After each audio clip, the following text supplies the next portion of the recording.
Let's welcome in a former Falcons wide receiver and Brian Finneran, who's kind enough to take a few minutes with us today. Brian, appreciate the time as always. How you been? Good, Zach. How you doing, buddy? Well, I'm doing fantastic. Thanks so much for coming on. Let me get a little peel behind the curtain here. You're watching the draft last night. You see the Falcons make the 8th overall pick. It shocks everyone. And Michael Penix Jr., your first thought was what?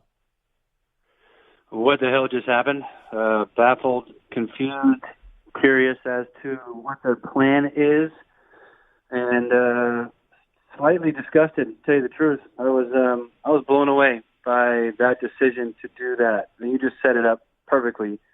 You go in free agency and get a guy like Kirk Cousins. I don't know what they told Kirk Cousins the plan was going to be, but I can probably guarantee you they didn't say they're going to take guy number 8 at your same position. So they had to call Kirk during the time they had to make the pick to inform him that's what they were doing. Apparently Kirk was blown away and stunned by the decision, and I just don't know what this team is doing, especially at the quarterback position and what their plan is the last 6 years, 5 or 6 years. If you could give Terry Fontenot a do-over, do you think he would not have signed Kirk Cousins if he knew he was going to take Michael Penix Jr. at 8? I would hope so. I mean, I don't know what general manager makes a move like that and then drafts a guy at number 8 that's not going to touch the field for 2 years. I mean, that's the hope, right? And I think he said at one point in that presser afterwards that I stayed up for some godforsaken reason at 12:15 in the morning, he talked about 4 or 5 years Kirk's still our quarterback. You know, 4 years, that means we're making the playoffs, we're doing good things, and, you know, Penix doesn't have to play. I'm like, holy crack. There's no way that's the real thing they want to do here. So, do-over, yeah, this doesn't happen again if he has a do-over. You know you're going to get Penix at 8. You don't pick up Kirk Cousins. You spend a lot of that free agency money on guys on defensive ends that are free agents, wide receivers that are free agents, and you go load up and try to improve this defense and this football team as a whole. And that's the thing. Like, I could understand this, and I like Michael Penix Jr. I could understand it if he wasn't ready and he was like 21. Okay, I could get that. He turns 24 in a few weeks. It's like, to me, this dude is NFL ready. I'm almost at a point, Brian, where it's crazy how this changes in one night. I don't even want to see Kirk Cousins play for the Falcons. I just want to rock and roll for the next decade, see what Michael Penix Jr. could do right now. I got no problem with Michael Penix Jr. Zero. I think he's a stud. He can to hear Nick Saban and Bill Belichick talk about that guy last night during the different draft channels, glowingly, for sure. But now you got a quarterback, not necessarily competition, but you got a super uncomfortable situation where you got a $100 million guaranteed guy that's going to be there for a minimum of 2 years. Oh, he was probably hoping to be there more, moving his family to Atlanta, where his wife's from. I mean, what is his wife and in-laws thinking about this now? And what's he thinking about after they just did this? And I guarantee you, when they were courting and tampering with Kirk Cousins, allegedly tampering, they sure as hell didn't tell him at 8 we're going to take a quarterback. Because I'm not sure he would have came here if that was the case. Talking to Brian Finneran right now. Yeah, like how much of an issue from the player side in the locker room does that become? And I know Kirk is a professional, but you thought you were getting something, and we see the writing on the wall. I know Fontenot could say 4 or 5 years, and I know some fans will say, oh, he got $100 million guaranteed, so tell him to shut up. But there is a business, there is a personal side to this. But I'm Kirk Cousins. You got to know that 2 years from now, you're going to be gone. Like, I don't think he makes it to year 3 in Atlanta. Right. No, the writing's on the wall now, and it's a shame. And you bring Kirk Cousins in here for one reason, and that's to win football games. The guy's done nothing but thrown for 4,500 yards, 30 touchdowns. He had awful defenses up there in Minnesota for the most part, like ranked 26th, 28th, 25th ranked defenses. They had to outscore everybody. Everybody wants to talk about how Kirk can't win the big one. Dude is putting up like 27 points a game and still not winning games because they couldn't stop anybody. So I just don't know. Like, the idea is to win now. Like, now, what's the goal? You had a chance at number 8, and I tell you this, Zach, I'm keeping receipts for every one of the guys that went after Michael Penix Jr. It's not his fault. I'm looking at all 3 of the defensive ends. I'm looking at 2 of the cornerbacks. I'm looking at Rome Odunze, and maybe even throwing a couple of the tackles that look like freaking monsters when they started showing their highlights up there. I haven't watched the entire draft in years because I just get tired of it after the Falcons go. I watched the entire thing to see who went after Michael Penix and who we could have had instead. Watch their highlights and watch them shine. If a couple of those guys become all pros or rookie of the year, I mean, this could be one of the worst decisions a draft and a GM and an organization has made in a long time. So I'm trying to give them the benefit of the doubt, Brian Finneran. I'm with you. I would have taken Rome Odunze. Once you sign Kirk, I'm not drafting a quarterback, especially even though I like Michael Penix Jr. when he's about to turn 24. But did Brady kind of mess up us as fans, like all of our thinkings about this? Because now you draft a quarterback, you expect them to be there for 20 years. Like, if Michael Penix Jr. it doesn't get on the field until 2-3 years from now, and then still gives you 7 or 8 years, like, you take that, right? Like 7 or 8 great years. Yeah, of course you do. Because that means you'd hopefully have 2 or 3 or 4 with, probably 2 legit, maybe 3 with Kirk, and maybe another couple postseason runs there. And then this kid takes over for 6 or 7 or 8 years, and he'll be 35 by that time. And hopefully you have some nice success. But I don't know. It's not what Tom Brady did is not sustainable. It's not even a real thing. It's a total joke, really. It was amazing that he was able to pull that crap off, and again, do the things he's done, not only in New England, but to go to Tampa and turn that whole culture around as well was as special as it gets. So that's not the norm. You see what happens when quarterbacks get old. They tear Achilles. That's Kirk Cousins and Aaron Rodgers. It just happens. You're asking your old-ass body to do too much stuff, and it can't do it. What do you think you get out of Kirk Cousins this year? Because fair or not, you talk about coming back from an Achilles. There's physical, and then there's also a mental recovery that happens once you get back on the field.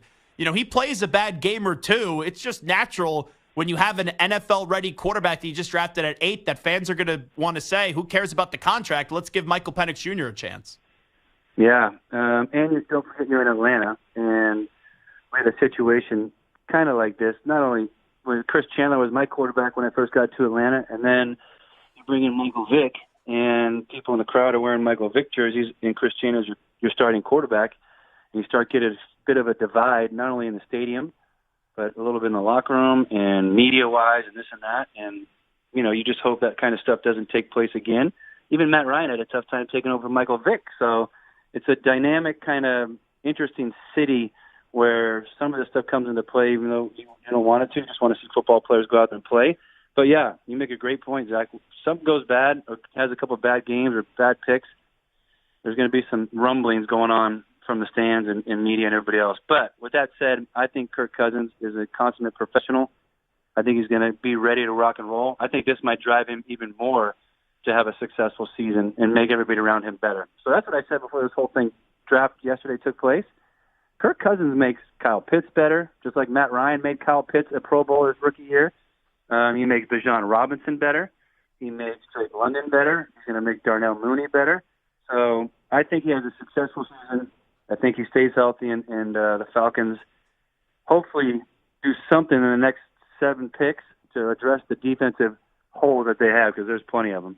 So everyone talks about this Green Bay Packers model. Now, Jordan Love was 21 when they selected him, and it ended up working, moving on from Rodgers, and it looks like it's working with what Love was able to do. But I talked to Arthur Blank at the Super Bowl, and he told me on the air, he goes, that's the ideal way to do it. You get an interim guy, and then you eventually find the long-term guy. When you hear people say, oh, the Falcons are just basically taking a play out of the Packers playbook, what's your response to that? Ridiculous. Not even close. Packers were winning double-digit games, going to the postseason. They had some nice pieces. I think they regret doing that anyway with Love.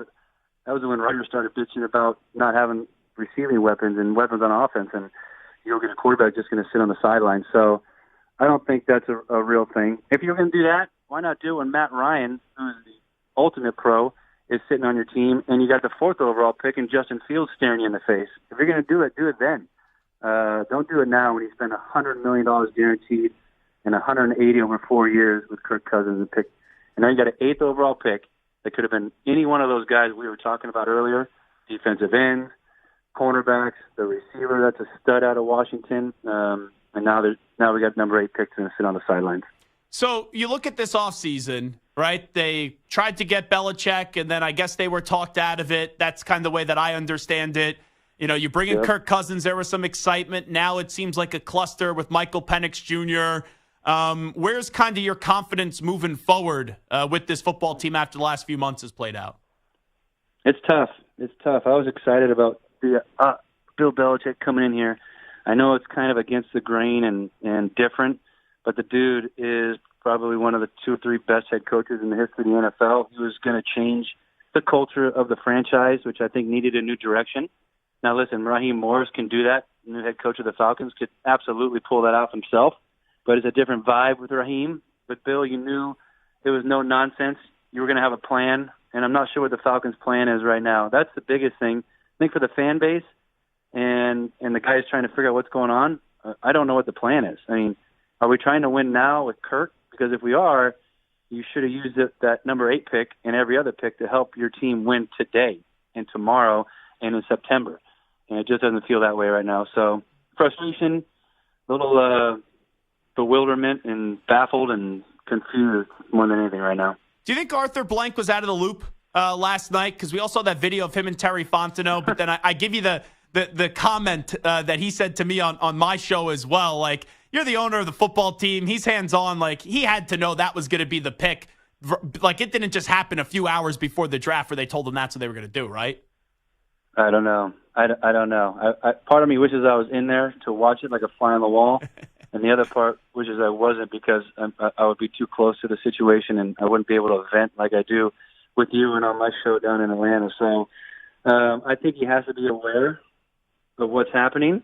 Why didn't they call Kirk Cousins before if they knew this was what was going to happen? I call him during the 10-minute window to have to make the pick. So maybe afraid it was going to leak out to try to prevent it from happening on his camp? Yeah, sure. There's a bunch of reasons. I'm sure you're probably right, but Arthur's involved. Arthur knows what's going on. He's 81 years old, and that's the other kind of puzzling thing. That guy wants to win tomorrow, and now we have to maybe wait a little bit longer. He's Brian Finneran. You know, I usually talk to you. It's a very upbeat conversation. I think you need some ice cream today on this Friday. I was doing an interview earlier. I got a what is it? It's a like a welcome party going on tonight for a wedding I'm going out to tomorrow. I got to rehearsal dinner. Control myself. Yeah, rehearsal dinner deal. I'm worried I'm going to drink my sorrows away at this thing, so I got to be careful and pace myself.